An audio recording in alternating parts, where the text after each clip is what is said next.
मेरा problem sir ये है कि सर आ, जब मैं 2 साल की थी सर तब मेरे डैड का डेथ हुआ था। और हम्म। उसके बाद जब मैं 8-10 साल की थी तो उसके बाद से मैंने घर के कुछ प्रॉब्लम थे तो उसकी वजह से मैंने फैंटेसाइजिंग करना शुरू कर दिया था, फैंटेसाइजिंग।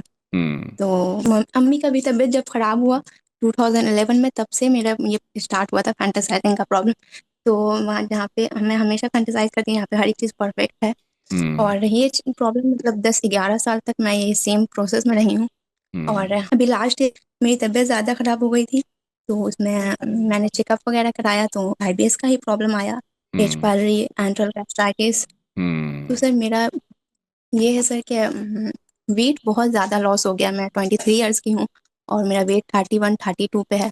अभी और सर इस मैं वक्त ज़्यादा हाइट हाइट कितनी है? जी, हाइट सर 4.10।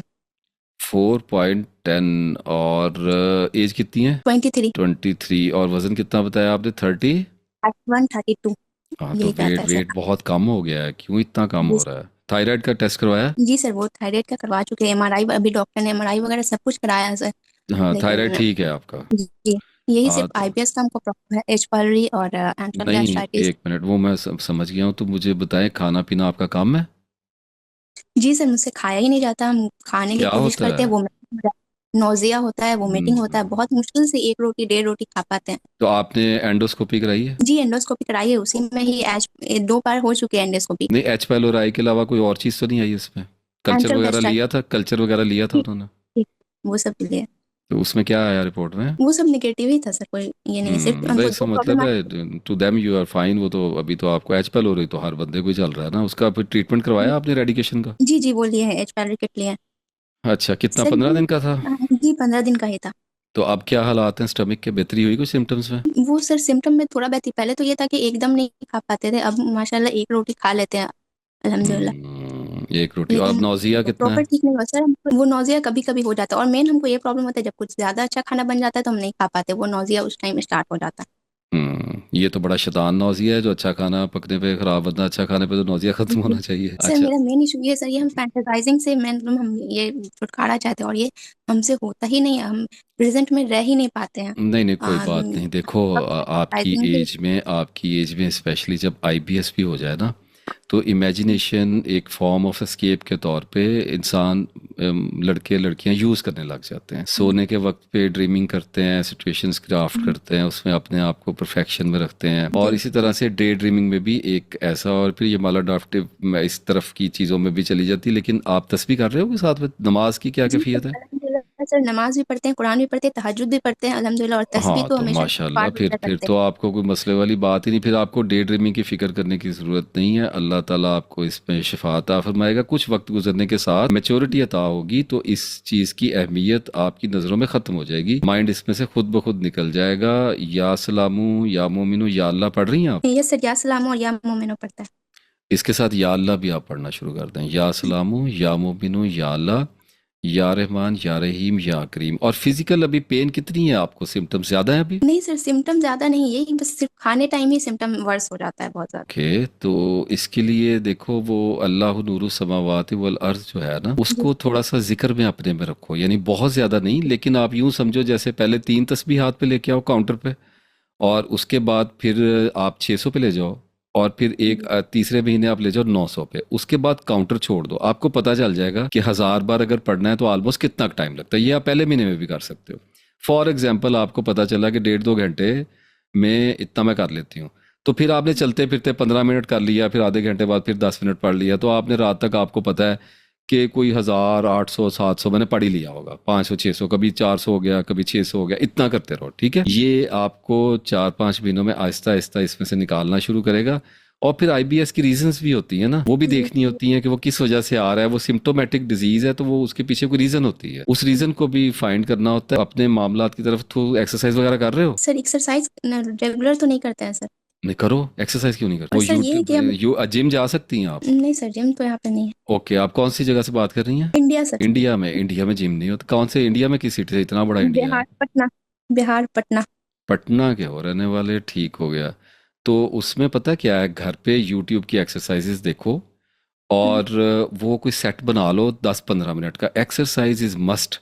क्योंकि आपको अंदर जो हार्मोन्स और जो सिक्रीशंस वगैरह हो रही है ना स्टमक की, उनको अगर आप उसको एक्सरसाइज करेंगे, अपनी एनर्जी को ड्रेन करोगे, तो आपकी बॉडी को ज़्यादा वाइटामिन्स की, ज़्यादा ब्लड की, ज़्यादा चीज़ों की ज़रूरत पड़ेगी, फिर वो भूख खुद ब खुद लगेगी। और उसके साथ साथ योगा जो है ना, मेरी वीडियो देखी है आपने योगा पे, डीप ब्रीदिंग? आईबीएस वगैरह पे देखें आपकी वीडियो? नहीं, मेरे पुराना चैनल आपने देखा हुआ है, नासिर इफ्तिखार ऑफिशियल, उसमें एक वीडियो है लॉ ऑफ अट्रैक्शन। उसके बाद एक और था, उसमें डीप ब्रीदिंग था, योगा था, और प्रेजेंट मोमेंट, इनके ऊपर मैंने एक वीडियो की थी। उसके एंड पे योगा का चैप्टर है, वो देखो। उसमें आप इंटरनेट से देख लो, आईबीएस वगैरह के लिए योगा के आसनास होते हैं, पॉस्चर्स होते हैं। वो आप 4-5 स्ट्रेचेस अपनी लाइफ में ले आओ, स्टमक के, वो लेके आओ, लेकिन उसमें डीप ब्रीदिंग को इंटीग्रेट नहीं आपने करना। You can have some deep breaths between two आसनास, टू पॉस्चर्स। वो जैसे कहते हैं ना, एक आप स्ट्रेच करके उठे तो आप थोड़ा सा डीप ब्रीथ आधा मिनट 1 मिनट का कर लो, बस आंखें बंद करके मेडिटेट करने वाला काम नहीं करना। तो वो योगा को इम्प्लीमेंट करो थोड़ा सा। You need to calm down inside of yourself. थोड़ा सा मॉर्निंग वॉक, अगर तहज्जुद पढ़ते हो तो मॉर्निंग वॉक है कि नहीं है लाइफ में? नहीं सर, मॉर्निंग वॉक तो नहीं है सर, क्यों? फजर उसकी का। जगह नहीं है? मतलब घर में छत है? नहीं सर, उतना बड़ा घर नहीं है, बहुत ओके, है। तो बाहर कोई जगह है आप जहाँ पे फजर के वक्त वॉक कर सको? जी सर, अब इंशाल्लाह करूंगी। हाँ, तो वो मॉर्निंग वॉक लो। You need lot of oxygen my dear. जब आपके अच्छा लंग्स में ऑक्सीजन जाएगी, आपका ब्लड प्योरीफाई होगा, आपकी टॉक्सिक बॉडी डिटॉक्स करेगी थोड़ा सा। पानी कितना पीते हो सर, पानी तो पीते हैं अल्हम्दुलिल्लाह, ज़्यादा ही पीते हैं। अंदाजन? अभी इस मौसम में कितने गिलास पी लेते हो? हाँ, 7-8 गिलास दिन भर में। हाँ ठीक है, पानी का इंटेक तो अच्छा है। एक्सरसाइज पे आओ, जी एक्सरसाइज सर। करनी शुरू करो, और उसके साथ शहद और ऑलिव ऑयल का कोई लाइफ में है इंटीग्रेशन या नहीं है वो भी? ये सर, शहद तो लेते हैं सर।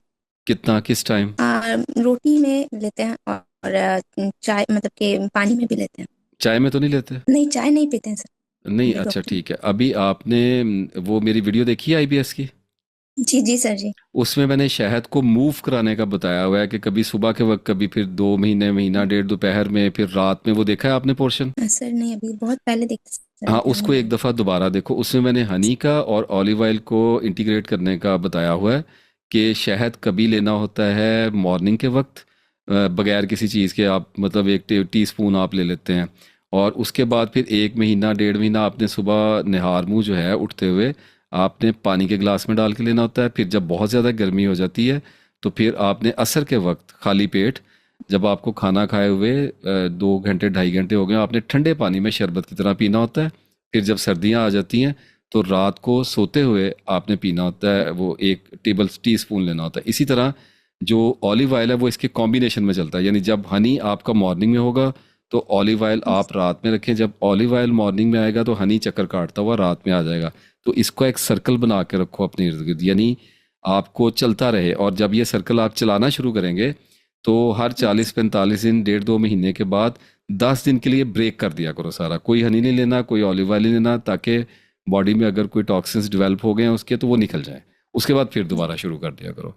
तो इसको करो, और वो ऑटोमेटिकली आपको ऐसा ऐसा पता भी नहीं चलेगा, आपका गट हील कर जाएगा। सर एक ये है सर कि हमको ना हर वक्त मतलब माइंड में एक डर लगा रहता है कि हमको कोई बीमारी हो गया है, मतलब हर वक्त माइंड में ये चलता रहता है कि कोई बीमारी वो तो हमको मैं हो इतनी बार तो वो तस्वीर बताई, अल्लाह मस्तुर औरतिना व आमिन रवातिना, वो वहम के लिए होती है, ओसीडी के लिए होती है। वो पढ़ रही हैं? गई। नहीं सर, ये तो नहीं वो पता। पढ़ लो। वो इसी चैनल पे, जिस चैनल पे ये वीडियो है ना, इस पे यूट्यूब पे, या नासिर खार पॉडकास्ट, इस चैनल पे एक वीडियो पड़ी हुई है 15 मिनट की, तस्बीहात और मसनून दुआएं। जी वो आप देखो। उसमें 15 मिनट की वीडियो में मैंने तस्बीहात भी बताई हैं और दुआएं भी बताई, जो पूरी लाइफ को कवर करती हैं। जी उसमें सर। फोबियाज को भी करती हैं, हेल्थ को भी करती हैं, वेल्थ को भी करती हैं, रिलेशनशिप को भी करती हैं, सारी बताई हुई हैं उसमें, ठीक है?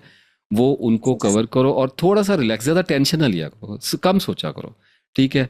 और जो डे ड्रीमिंग है ना, इसमें से बाहर निकलने की थोड़ी थोड़ी कोशिश करनी शुरू करो। आप रात को सोने लगे हो ना, तो जी सर। आप जो ड्रीमिंग है ना, वो आपकी, वो जो है उसमें आप ऐसा करो कि उसकी जगह पे या वलीयो या नसीर, जी अल्लाह सर। ताला के मुबारक इस्मा है, आप इसको रात को सोते हुए ज़ुबान से पढ़ना शुरू करो।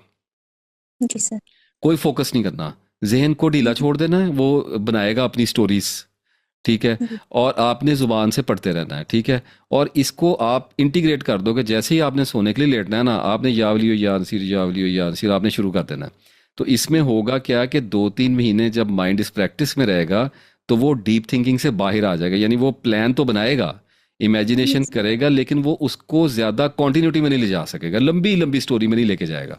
राइट। yes, तो yes, फिर एक वक्त लगता है, देखो इसमें टाइम लगा है, इमेजिनेशन बनने में वक्त लगा है। और ये बीमारी yes, से डरने की जरूरत नहीं, बहुत लोगों का, मुझे मैंने बताया था पिछली लाइव सेशन में, 20-22 साल तो 25 साल तो मैं मुझे लगी रही है ये। इसमें कोई मसले वाली बात नहीं। आप जब साथ में जिक्र लगाओगे अल्लाह का, तो ये डीप थिंकिंग से बाहर लाएगा। और 5-6 महीने 7-8 महीने बाद एक दिन अचानक आपको ना ऐसे लगेगा कि आपको फील होगा कि आई डोंट लाइक इमेजिनेशन को, yes, मुझे उसकी ज़रूरत नहीं है। आपको ना मज़ा नहीं आएगा उसमें। अभी yes, आपको उसमें सेंसेशन आती है, अभी आपको yes, उसमें सेटिस्फेक्शन मिलती है, वो आपकी ख़त्म हो जाएगी। तो उसके साथ ही ये जो है ना ब्रेक हो जाएगा, ये जो कनेक्शन है आपका। उसके बाद आप फिर जिक्र के साथ आपको आदत पड़ जाएगी। और जब एक दफ़ा आपको सोते हुए पड़ गई, तो फिर जो आप उठते बैठते चलते फिरते आप ओपन डे ड्रीमिंग करते हो, वो भी आपकी खत्म, वो पूरा चेन ही ब्रेक हो जाएगी। इसको करो, इंशाल्लाह ठीक हो जाएगा, अल्लाह का फजल।